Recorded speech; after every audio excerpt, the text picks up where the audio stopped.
My name is James Peterson.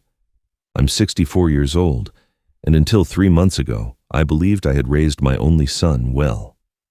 Now, as I write this from the empty room that used to be his bedroom when he was a kid, I can still hear the echo of his lies bouncing off these walls, which witnessed so many moments I thought were real.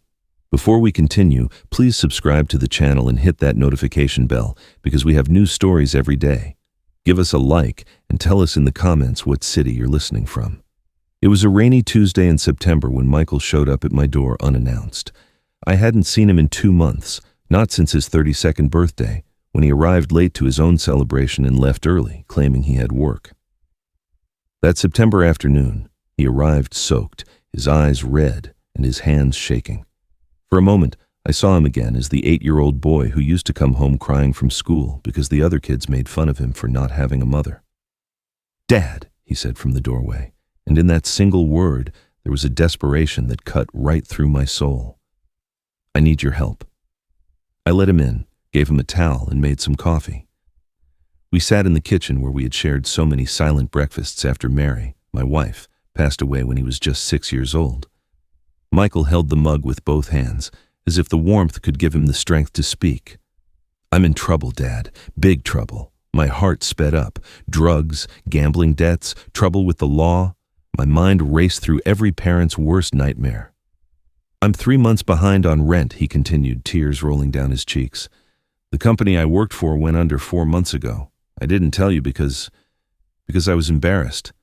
I've been looking for work, doing odd jobs, but it's not enough. The landlord gave me an ultimatum. Pay everything by tomorrow or he's throwing me out on the street."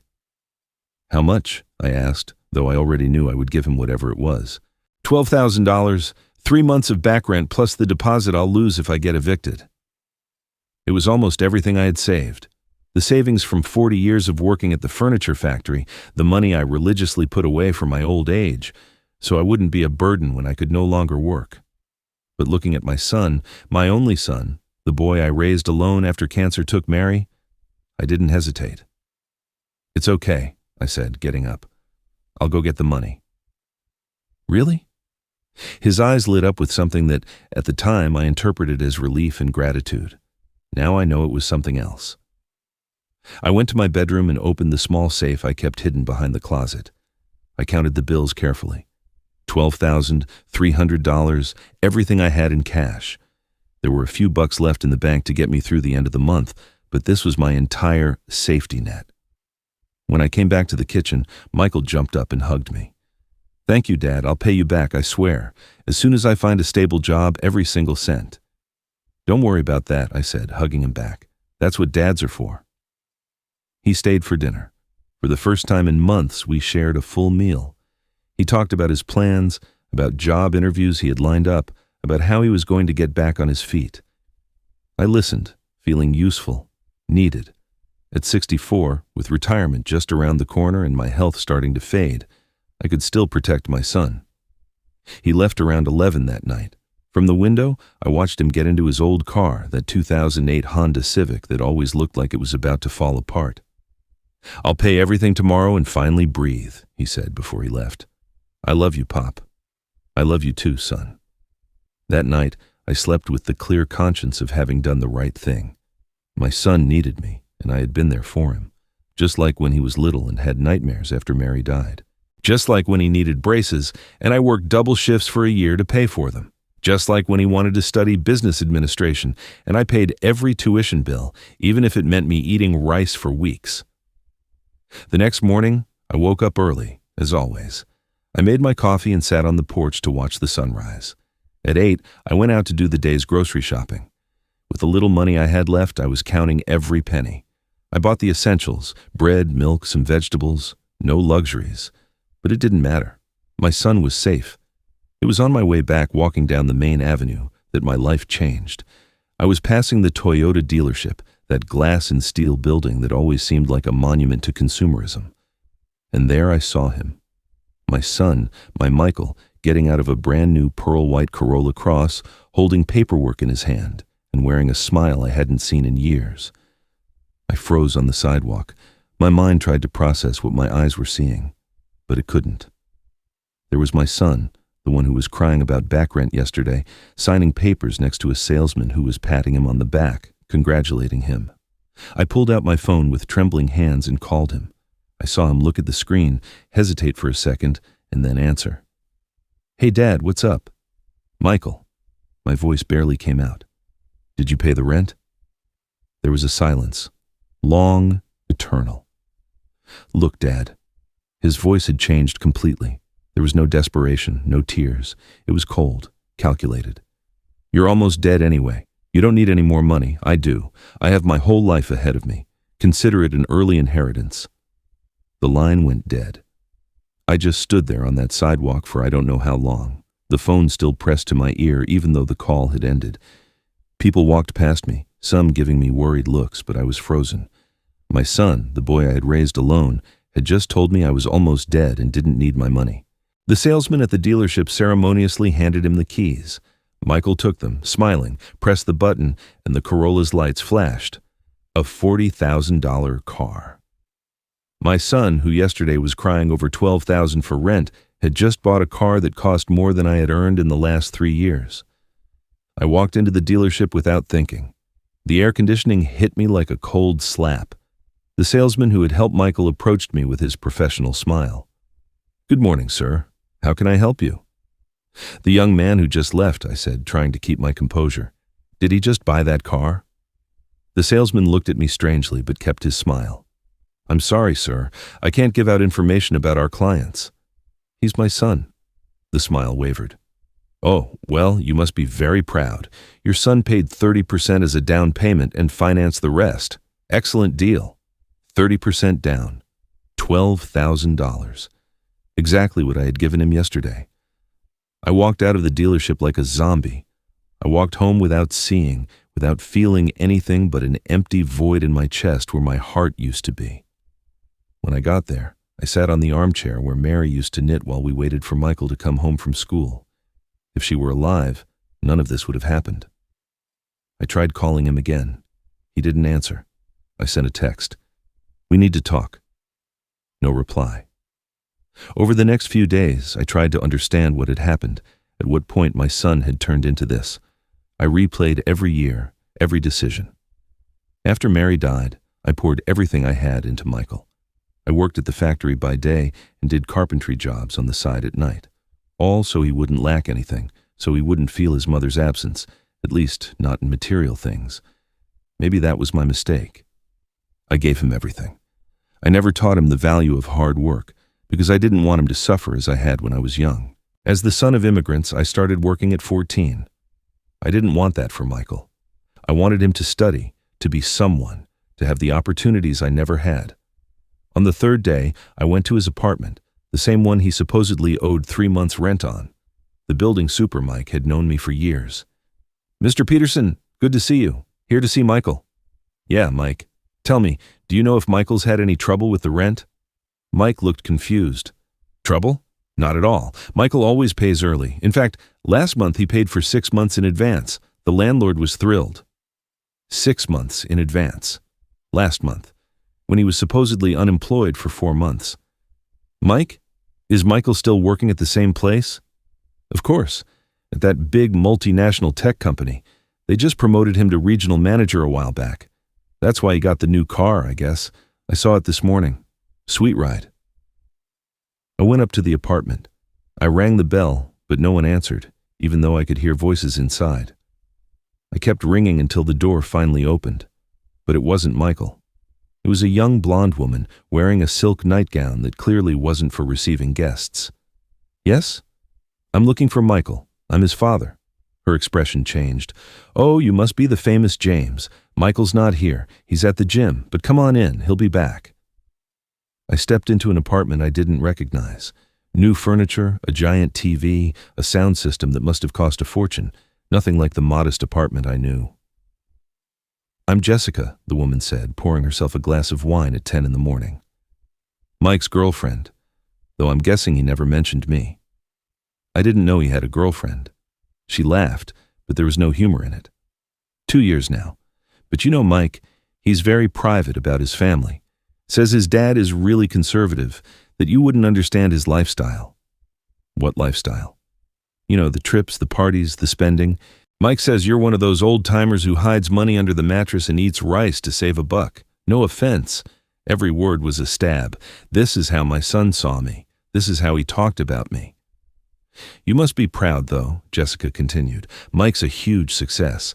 32 years old and already a regional manager. Makes great money. Has investments in crypto. He's brilliant with business. How long ago was he promoted? Oh, like 8 months ago. We threw a huge party. Too bad you couldn't make it, but Mike said you were sick. 8 months ago, I wasn't sick. I was working double shifts to scrape together extra money because Michael had told me he needed help with some medical expenses. I got up to leave. I couldn't stay there, in that apartment that was a monument to my son's lies. Tell him I stopped by. You're not going to wait? He should be back any minute. No, just tell him I was here. I left the building and just walked for hours with no destination. My son hadn't just lied about the money. He had built an entire parallel life, a son who didn't exist, the Michael I knew, the one who visited sporadically, who was always short on cash, who worked at a company that was always on the verge of bankruptcy. That Michael was a fiction. That night, I couldn't sleep. I sat in the kitchen with an old photo album, the kind Mary used to put together so carefully before cell phones and digital pictures. Page by page, year by year, the story of our little family unfolded before me. And with every photo, the pain got deeper.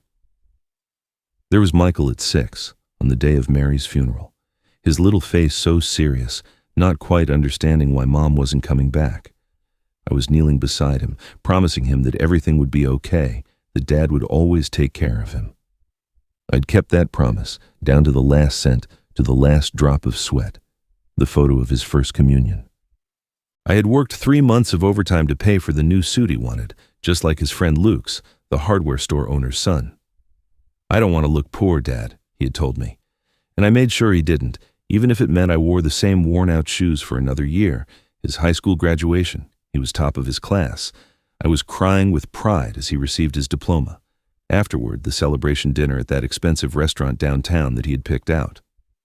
I spent the equivalent of 2 weeks' groceries, but it was worth it to see him smile. The college photos were less frequent. Michael wasn't living at home anymore. He had moved into an apartment near campus that I paid for, month after month. I need to focus on my studies, Dad, he had said. If I have to commute 2 hours every day, my grades will slip. And I agreed, because I wanted him to have every opportunity.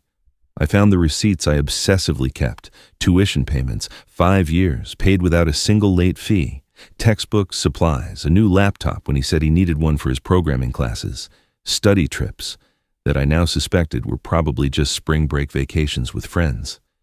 In a yellowed envelope were Mary's medical papers, the bills from the cancer treatment that couldn't save her. I had sold the car, taken out a loan I only finished paying off 2 years ago, all for treatments the doctor said might give her more time. It didn't work. Mary died at 31, the same age Michael is now.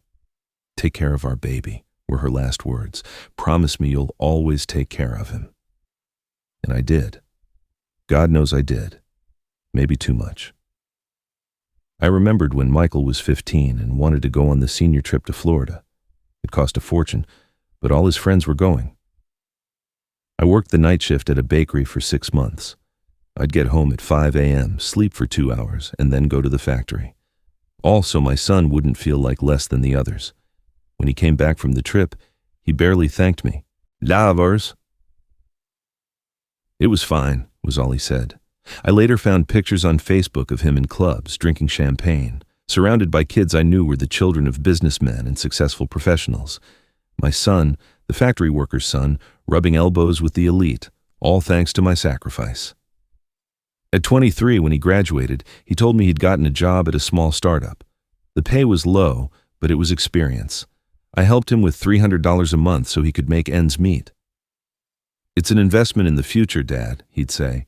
In a few years, I'll be making a fortune. Apparently, he wasn't lying about that part. He just started making that fortune a lot sooner than he led me to believe.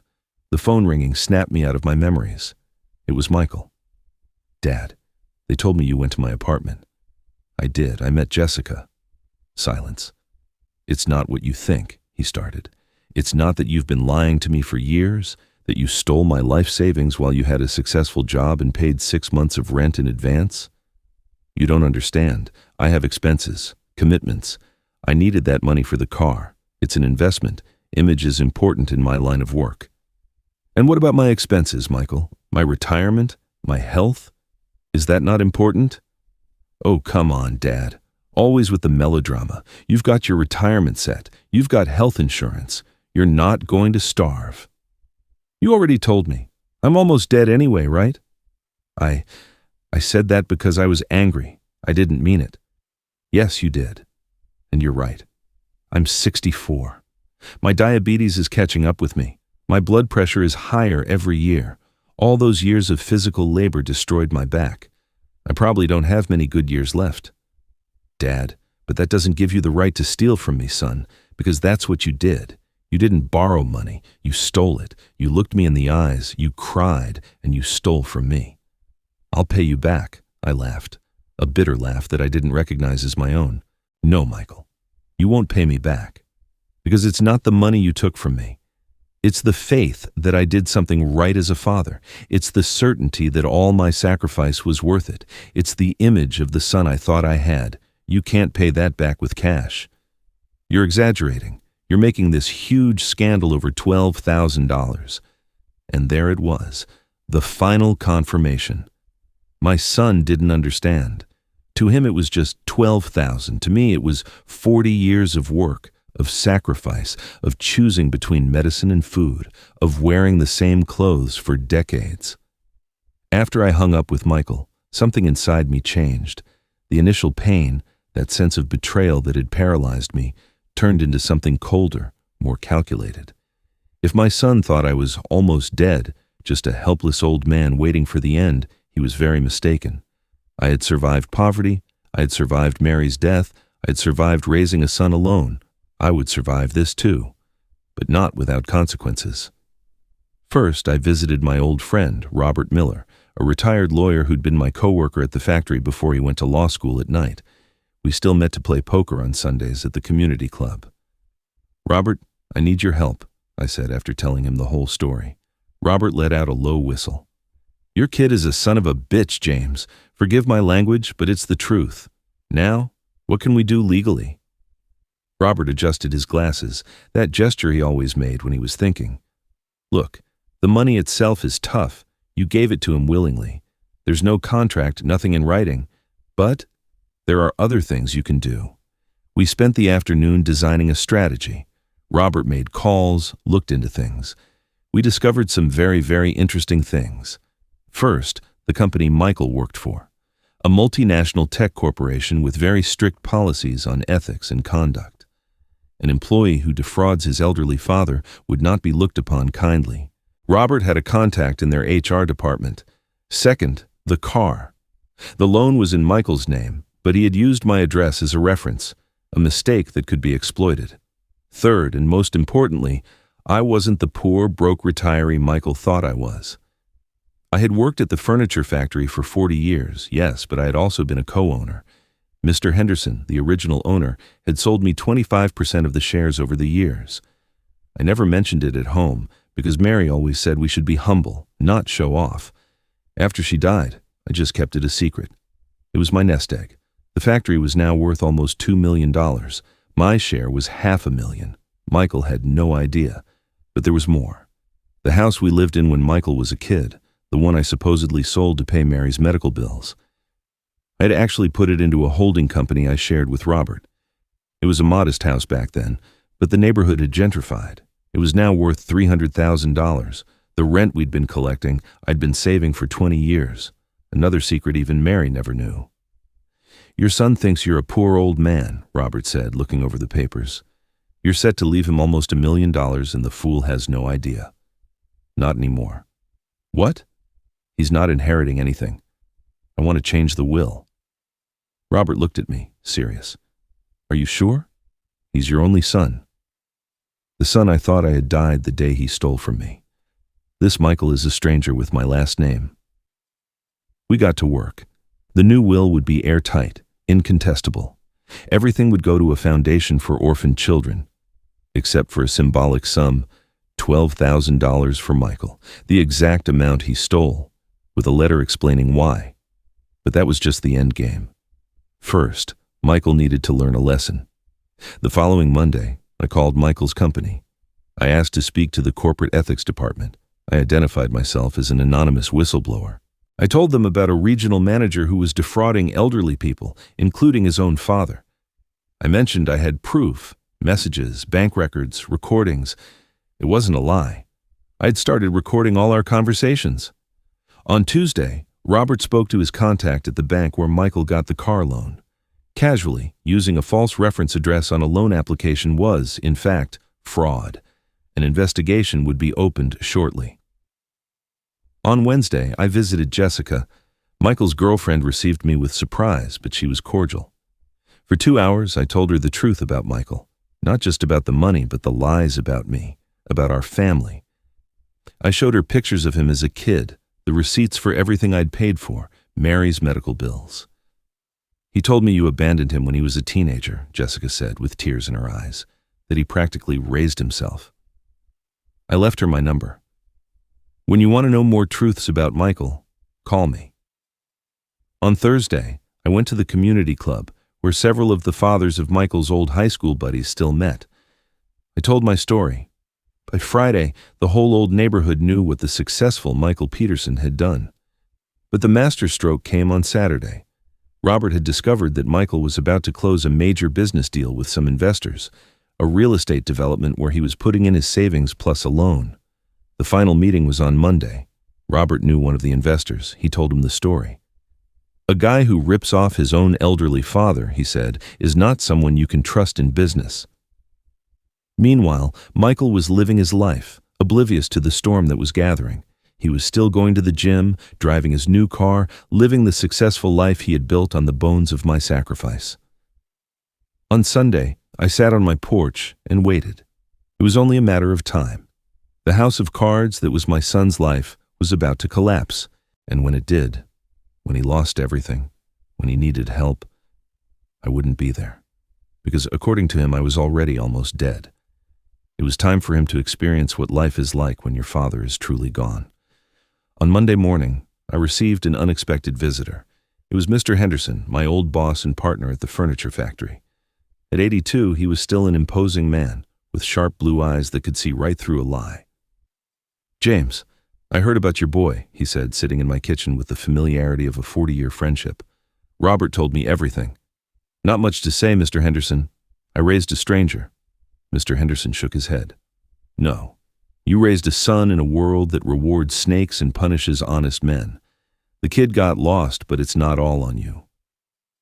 We talked for hours. Mr. Henderson revealed something I didn't know. He had been keeping an eye on Michael for years. "When he first applied at that tech company, they called me for a reference," Mr. Henderson said. "I'm the one who recommended him, for your sake. I've followed his career. I know more than you think." "What do you know?" "That your son isn't just a bad son. He's a bad guy. He's scammed 2 partners in side businesses. He has pending lawsuits that he's settled quietly. He owes money to dangerous people from the casinos." My blood ran cold. "Casinos?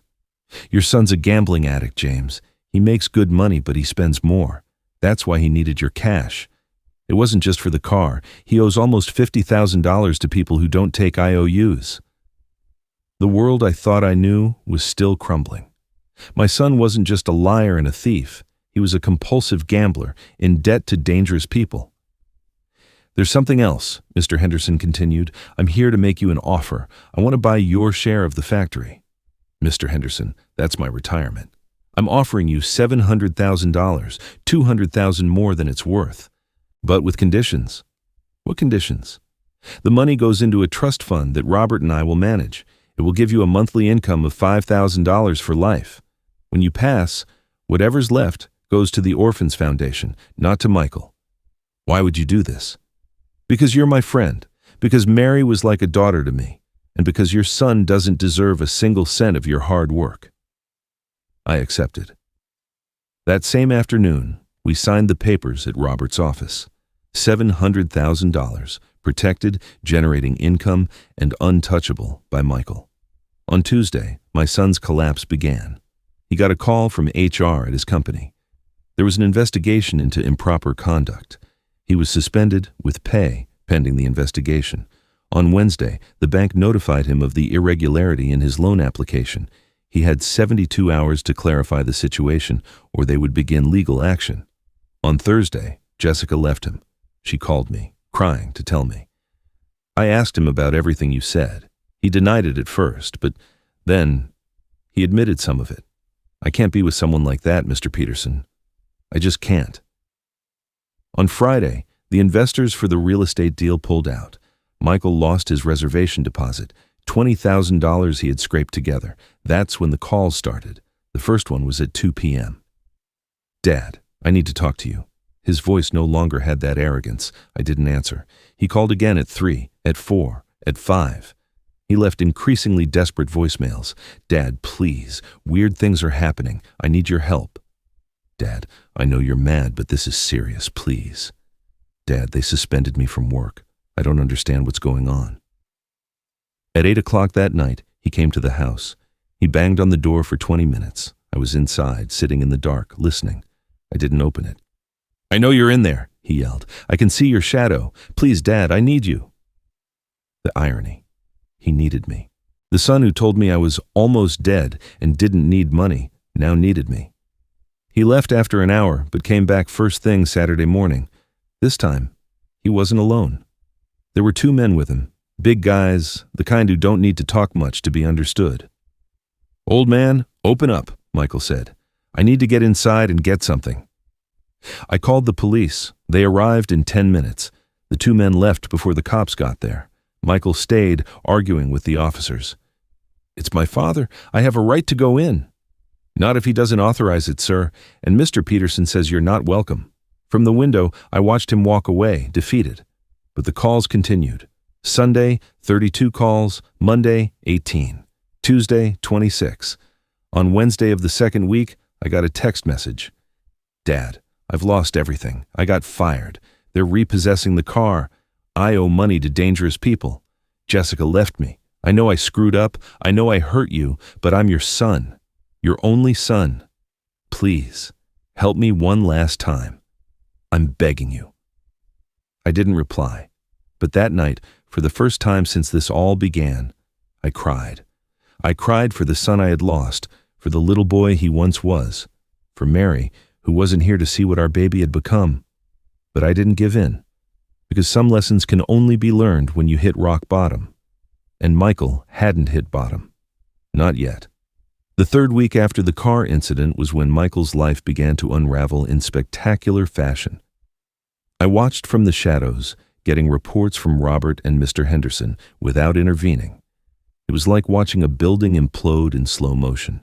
You knew it was inevitable, but you couldn't look away. The official firing came on a Thursday. The company not only fired him for gross violation of the corporate code of ethics, but they made him sign an agreement waiving all severance to avoid criminal charges. The investigation had uncovered more than just what I had reported. Fake invoices, using company resources for personal side deals, kickbacks from suppliers. Robert called me that afternoon. Your son was even more corrupt than we thought, James. The company is considering pressing charges. Let them do what they have to do, I replied, with a coldness that surprised me. That same night, Michael showed up at my door. This time, he was alone, gaunt, his clothes wrinkled. The successful, arrogant Michael was gone. In his place was a desperate man. Dad, please, he begged through the closed door. Just 5 minutes. I'm begging you. I opened the peephole. Talk from there. They're going to kill me, Dad. The guys from the casino. I owe $53,000. They gave me until Friday. If I don't pay, his voice broke. Sell your things. I already sold everything. The bank repossessed the car, the furniture, the electronics, all of it. I only scraped together $15,000. It's not enough. Ask your successful friends. Nobody's taken my calls. As soon as they heard I got fired, everyone disappeared. Dad, you're my only hope. I laughed. I couldn't help it. Your only hope? The old man who's almost dead and doesn't need any more money? That's your only hope? I messed up. I was a son of a bitch, I admit it, but I don't deserve to die for it. No, you don't deserve to die, but you don't deserve my help either. Figure it out yourself, Michael, just like you told me to do with my old age. I closed the peephole. The pounding on the door continued for an hour. The neighbors started to complain. Finally, he left. Friday, he didn't come. Saturday, he didn't come. On Sunday, I got a call from the hospital. Michael had been admitted. He had been beaten savagely. Broken ribs, a concussion, a ruptured spleen. He was alive, but just barely. I went to the hospital. I couldn't help it. He was my son, after all, no matter what he'd done. I found him in a bed, hooked up to machines, his face unrecognizable from the swelling. He came to see you, the nurse said when he opened his eyes. He looked at me with the one eye he could open. Dad, don't talk, just listen. I'm going to pay your debt. Not for you, but because your mother would have never wanted to see you like this, but after this, you disappear from my life. Forever. Do you understand? He nodded, tears rolling down his swollen face. That afternoon, I met with the casino's collectors. Mr. Henderson came with me, along with 2 of his security guys from the factory. I paid the $53,000 in cash. It was part of the money I'd gotten from my share of the factory. The kid's debt is settled, the boss said, a guy with a hard face. But he steps foot in that casino again, and there's no amount of money that can save him. I went back to the hospital. Michael was sleeping. I left an envelope on his nightstand with $5 and a note.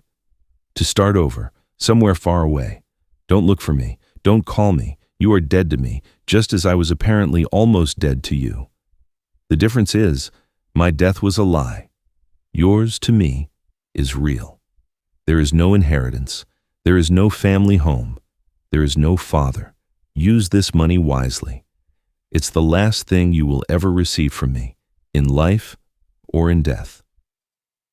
I left without looking back, but Michael didn't get the message. 2 weeks later, when he got out of the hospital, he showed up at my door again. This time, he wasn't asking for money. He came with a lawyer. Mr. Peterson, the lawyer said, a young guy in a cheap suit, I'm here to notify you that my client will be initiating legal action to have you declared incompetent and to take over your assets. I laughed in his face. Go ahead, try. My client states that you are showing signs of dementia, that you gave away your life savings, that you're acting erratically. Your client is an unemployed gambling addict who defrauded me.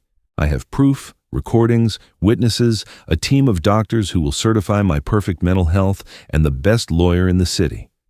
Do you really want to do this? The cheap suit lawyer turned pale. Michael grabbed his arm. Let's go. One more thing, I said before they left. Michael, if you ever come near me again, I will post everything online. The recordings of you admitting you stole from me, the documents from your firing, the proof of your gambling debts, everything. Your name will be so toxic you won't be able to get a job as a janitor. They left, but the calls continued. There was something obsessive in Michael's insistence. It wasn't just the money anymore. It was like he couldn't accept that his father, the submissive old man who had always bailed him out, had finally turned his back. The 4th week, the calls hit a peak. 54 calls in a single day. 54, I counted, each one going to voicemail. I didn't even listen to the messages anymore. I just watched the counter go up. Those 54 calls were on a Tuesday. Wednesday, it was 62. Thursday, 73. Michael was losing his mind, and I could see it in the text messages that came with the calls. Answer me. Please, I know you're there. I'm your son. You can't do this to me. Mom would be so disappointed in you. That last message almost broke me. Using Mary, his dead mother, as emotional manipulation. It was a new low, but it also confirmed I had made the right decision. This was not the son Mary and I had dreamed of raising. Robert came to visit me on Friday afternoon. He had news. Your son is living in an SRO hotel downtown, he informed me. A real dump. He's washing dishes at a restaurant at night. During the day, he's working as a bike delivery guy. How do you know all this? I have my contacts. I also know he's still gambling. What little he makes, he loses in the video poker machines at the corner bar. The addiction. The real cancer that had destroyed my son. It wasn't just greed or ego. It was a disease, but a disease he had chosen to feed instead of treat. That night, at 2 a.m, the doorbell rang. Insistent, desperate, I got up and looked through the peephole. It was Michael, drunk, crying, pounding on the door with his fists. "I know you can hear me," he screamed. "I'm your son, your only son. You can't abandon me." Neighbors started peeking out their doors. Someone threatened to call the police. "Let them call," Michael screamed. "Let everyone come. Let them see how a father abandons his own son." The police arrived in 15 minutes. They took him away in handcuffs, screaming obscenities, cursing my name. The next morning, Jessica called me. "Mr. Peterson, Michael is harassing me. He calls me 100 times a day. He shows up at my work. I'm scared. File a police report. Get a restraining order." "I already did, but he keeps coming. He says if I don't help him get you back, he's going to kill himself." "It's manipulation, Jessica. Don't give in. There's something else. I'm pregnant with Michael's baby. I'm 2 months along. I don't know what to do." The world stopped. A grandchild from this son I no longer recognized as my own. Does Michael know? No. And I don't want him to. I don't want my child to have a father like that. But you would be the grandfather. I had to tell you. I asked her to come to the house. We talked for hours. Jessica was a good kid. She'd just had the bad luck of falling in love with the mask Michael showed the world. Now, pregnant and scared, she didn't know what to do. "I will be there for that child," I promised her. "You and the baby will have my support, but Michael cannot know, not yet, not while he's like this." We agreed on a plan. I would give her money monthly for her medical and baby expenses. Robert would handle the legal aspects to make sure the child had everything it needed, but it would all be through a trust that Michael couldn't touch. Meanwhile, Michael's calls continued. But something changed after the incident with the police. The messages got darker. "You're going to miss me when I'm gone. This is your fault. If something happens to me, my blood is on your hands. Robert advised me to save everything. It's evidence. If he tries anything, or if something does happen to him, you'll need proof of his mental state." A week later, Mr. Henderson brought me more worrying news.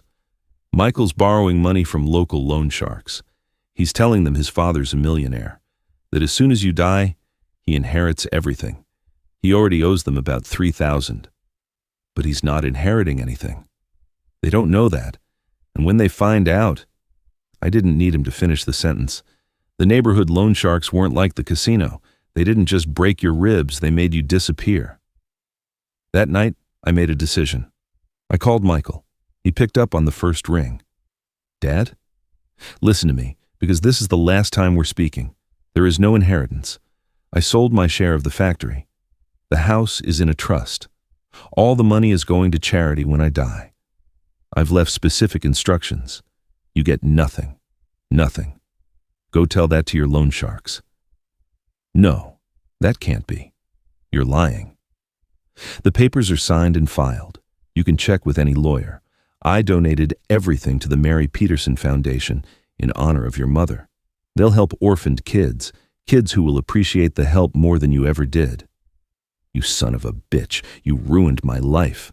"No, son, you ruined your own life. I just stopped cleaning up your mess." I hung up. I turned off my cell phone. I unplugged the landline. For the first time in weeks, silence filled my house. But I knew this wasn't over. The 54 calls from the other day had only been the beginning. The real storm was just about to hit. It was October 15th, exactly 1 month after I discovered Michael's betrayal. I had kept the phones disconnected for 3 days, but that morning, for some reason I couldn't explain, I plugged the landline back in. Maybe it was intuition. Maybe it was the masochism of wanting to know how far my son would spiral. The phone rang immediately, as if it had been waiting. "Dad?" Michael's voice sounded different, calm, too calm. "What do you want?" "I just wanted to hear your voice one last time. You're not going to manipulate me with suicide threats, Michael." "It's not a threat. It's a goodbye. I've already made the decision. I just wanted you to know that despite everything, I love you, and I'm sorry I disappointed you." "Michael, goodbye, Dad." He hung up. I immediately called him back. He didn't answer. I called again and again and again. For the next 6 hours, I called Michael 54 times. 54 calls he didn't answer. 54 times it went to voicemail. 54 desperate attempts to contact my son. The irony was not lost on me. The same 54 calls he had made to me weeks ago, which I had ignored. But this was different. This was life or death, or so I thought. I called Robert. I need to find Michael. I think he's going to do something crazy. Robert mobilized his contacts. In 2 hours, we had the address of the SRO hotel where he was living. I went with Mr. Henderson and 2 of his security men. We didn't know what we were going to find. The hotel was worse than I imagined, a crumbling building that smelled of mildew and desperation. The manager, a rough-looking guy, took us to Michael's room on the 3rd floor. "Haven't seen him come out today," he said, opening the door with his master key. The room was empty. A rickety bed, a broken table, clothes thrown everywhere, and on the wall, written in black marker, 54 calls. Now you know how it feels. It wasn't a suicide. It was another manipulation, another sick twist in his game. My phone rang. It was Michael. "Did you get scared, old man? Did you feel that fear of losing your son?" "That's how I felt when you wouldn't answer me." "Where are you?" "At your house. I used my old key." "Did you know you never changed the lock since I moved out at 23? "Careless, Dad." Panic flooded me. We raced to my house. When we got there, the door was open. Inside, Michael had destroyed everything. The family photos were torn. The furniture was overturned. He had written "liar" on the walls in red paint. I found him in my bedroom, sitting on my bed, staring at a picture of Mary. "She would have forgiven me," he said, not looking at me. "She would have slapped you first," I replied. He laughed bitterly. "Probably. What do you want, Michael? I have no more money to give you." "I don't want your money. I never just wanted your money. I don't know what I wanted. Maybe to prove I could be someone without your help. But in the end, I always came back to you. And when you told me you were done, you told me I was almost dead and didn't need my money. I know, I was a son of a bitch. But you erased me. Like I never existed. Do you know what that feels like? To have your only father erase you? I know what it feels like to have your only son betray you." We looked at each other in silence, 2 strangers who had once loved each other. "I'm sick, Dad. The gambling. It's a disease. I need help." "Then get help." "I don't have money for treatment." I thought about it. Mary would have wanted me to help him, but Mary hadn't seen what our son had become. "I will pay for a rehab clinic. 6 months. It's my final offer. If you take it, maybe we can rebuild something. If you refuse, I don't ever want to see you again." Michael looked at me, surprised. "Really?" "It's what your mother would have wanted." "And after rehab, we'll see. One day at a time. But you have to want to change, Michael. Really want it." He burst into tears. For the first time since he was a little boy, I saw my son cry for real. No manipulation, no act, just pure pain. "I screwed up so bad, Dad, so bad." "Yes, you did. But you still have time to fix it, not with me. Maybe we can never be father and son like we were. But with yourself, with your future. And the baby?" I froze. "What baby?" "Jessica told me. I know she's pregnant. I know she told you. Damn it. That baby deserves a healthy father, not a gambling addict." "I know, that's why. That's why I'll go to rehab. I want to be better. For the baby. For me." That night, I drove Michael to the rehab clinic. It was a good place, expensive. But if it worked, it would be worth every cent. Before he went in, he turned around. "The 54 calls, that was childish." "Yes, it was. But it worked. You called me 54 times." "I did. So you still care?" I didn't answer, but we both knew the answer. As much as I wanted to hate him, as much as he had betrayed me, he was my son, my only one. And that, for better or worse, would never change. 6 months later, in April, I went to the clinic for the family session that marked the end of Michael's treatment. The psychologist, Dr. Evans, had been preparing me for weeks. "Don't expect miracles, James," she had told me. "Addiction is a chronic disease. Michael has made a lot of progress. but recovery is a long road. When I saw my son in the meeting room, I almost didn't recognize him. He had put on healthy weight, he had color in his face, his eyes were clear. But more than the physical change, there was something different in his posture. The arrogance was gone, replaced by something that looked like humility. "Hi, Dad." "Hi, son." We sat across from each other, with Dr. Evans as the mediator. "Michael has something he wants to say to you, James," she said. Michael took a deep breath. "Dad, I've discovered a lot of things these last 6 months. The most important one is that my gambling addiction started long before I thought. It started when Mom died. You were 6 years old. Yeah, and you threw yourself into work to deal with the pain. I didn't understand why Mom wasn't coming back, why you were always so tired and sad. I started making bets with myself. If I make it to the corner before that car passes, Mom will come back. If Dad smiles today, it means he's not sad anymore. Mind games. But they became a way to feel in control of things I couldn't control. I had never thought about that, about how my way of dealing with Mary's death had affected Michael. When I got older," he continued, "the bets became real. First with friends at school, then in college. And when I started making good money, the casino. But it wasn't about the money. It was about the feeling of control, that if I won, everything would be okay. If I won enough, I could, I don't know, maybe bring Mom back somehow." "Michael, let me finish. When I asked you for that $12,000, yes, it was for the car, but it was also a test. I wanted to see if you still loved me enough to give me everything. It was sick, I know, but in my twisted mind, if you gave me the money, it meant I was still your son, that you hadn't replaced me with your work, with your responsibilities, with Mom's ghost." Tears were rolling down my face. I hadn't cried when Mary died. I hadn't cried through all these months of betrayal. But now, I couldn't stop. "You were always my son," I said, my voice cracking. "Always." It didn't feel like it. It felt like I was an obligation, a promise you made to Mom. You gave me everything materially, but you weren't there. Not really. I was working to give you everything. I know, and I don't blame you. You did the best you could. A 32-year-old widower with a 6-year-old kid, there's no manual for that. Dr. Evans intervened. "Michael also wants to tell you about his plans." "I got a job," Michael said, "at a non-profit that helps gambling addicts. The pay isn't great, but it's honest. And I'm studying to become an addictions counselor. I want to help other people like me." "And the gambling?" 182 days without a bet. I go to Gamblers Anonymous meetings every day. I have a sponsor. It's one day at a time, but I'm committed." "And Jessica? The baby?" Michael smiled for the first time. "He was born 2 months ago, a boy. Jessica lets me see him on Sundays, supervised. He's perfect, Dad. His name is James, after you. A grandson, my grandson, named after me.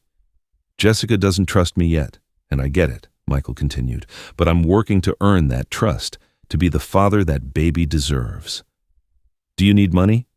"No," he said firmly. "And if I did, I wouldn't ask you. I need to do this myself. I need to prove to myself that I can." There was a long silence. Finally, Dr. Evans spoke. "James, Michael would like to know if there's any possibility of rebuilding the relationship." I looked at him, at my son, the addict, the liar, the boy I had raised, the man he was trying to become. "I don't know," I said honestly. "You hurt me, badly. You stole from me. You lied to me. You manipulated me. You used my love for you as a weapon. I know. But you're also my son, my only son. And now there's a grandson. So we can try. Slowly. With no money involved. With no lies. If you can stay in recovery, if you can prove that you've really changed, we can try." Michael nodded, tears in his eyes. "It's more than I deserve." "Yes, it is. But your mother always said that family is about giving more than the other person deserves, about loving even when it hurts." We stood up awkwardly. We didn't hug. We weren't ready for that yet. But we shook hands, a firm grip, man to man. "Is there anything else?" I said before leaving. "The inheritance, I didn't change it back. Everything is still going to the foundation, but I set up an educational trust for your son, for little James. His education will be paid for, college included. But you can't touch it. It's for him, Michael nodded. Thank you, that's more than generous. It's not for you. It's for him. So he can have the opportunities you had. And wasted. He'll use them better. He's going to have a father who's present, an addict in recovery, but present. I left the clinic with mixed feelings. It wasn't a happy ending. It was barely an uncertain beginning. But maybe, just maybe, it was enough.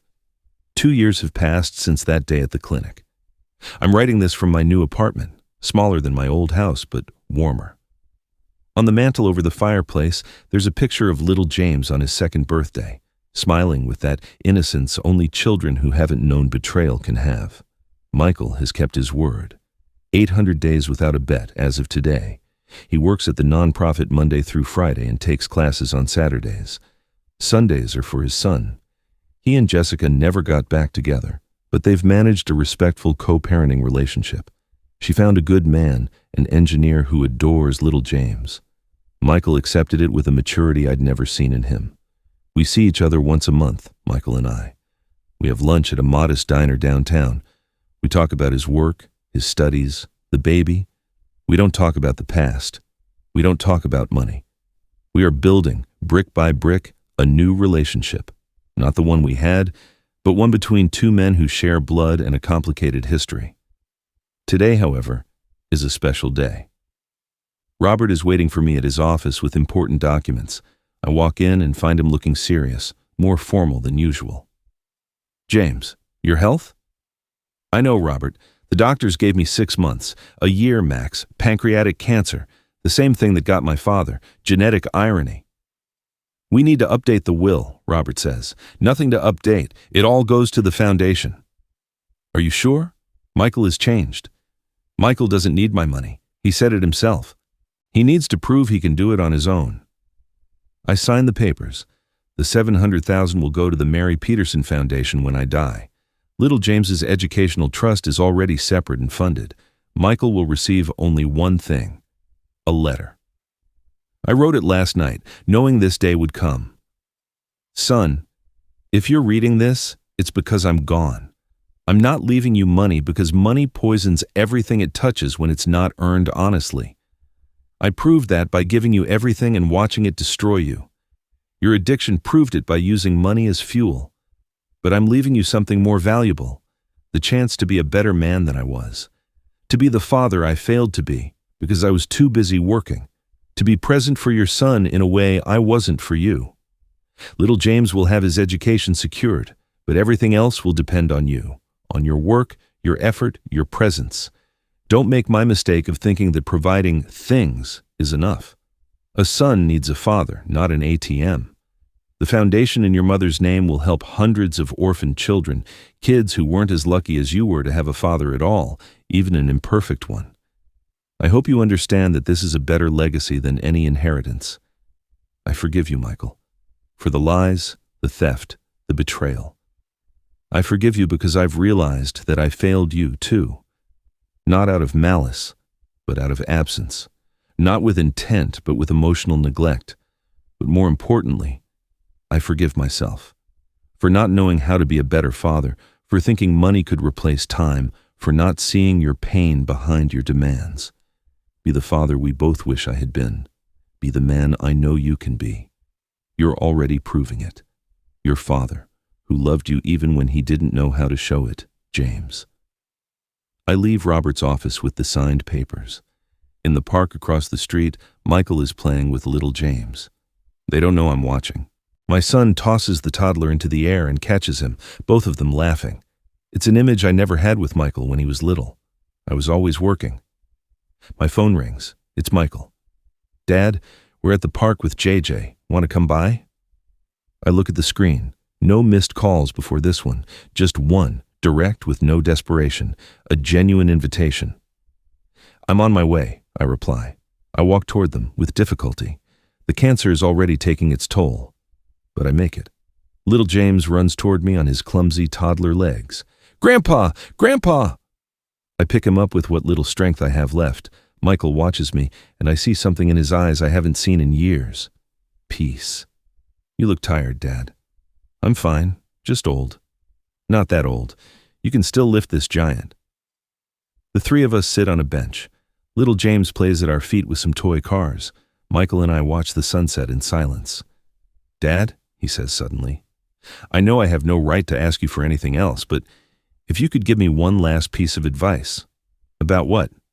About how not to screw it up. With him, he says, motioning to his son. I think for a moment. Be present. That's it. Just be present. It doesn't matter if you have money or not. It doesn't matter if you're tired. It doesn't matter if the world is falling apart. Just be present. The rest figures itself out. Michael nods. He takes my hand, something he hasn't done since he was a kid. I'll be present, he promises. And I believe him. For the first time in years, I truly believe him. My name is James Peterson. I'm 66 years old. I have 6 months to live. I was betrayed by my only son, but we found a way to forgive each other. I have no monetary inheritance to leave, but I'm leaving something more important. The lesson that true love isn't measured in dollars, but in presence, and that it's never too late to learn that lesson. 54 missed calls nearly destroyed our relationship. A single answered one began to heal it.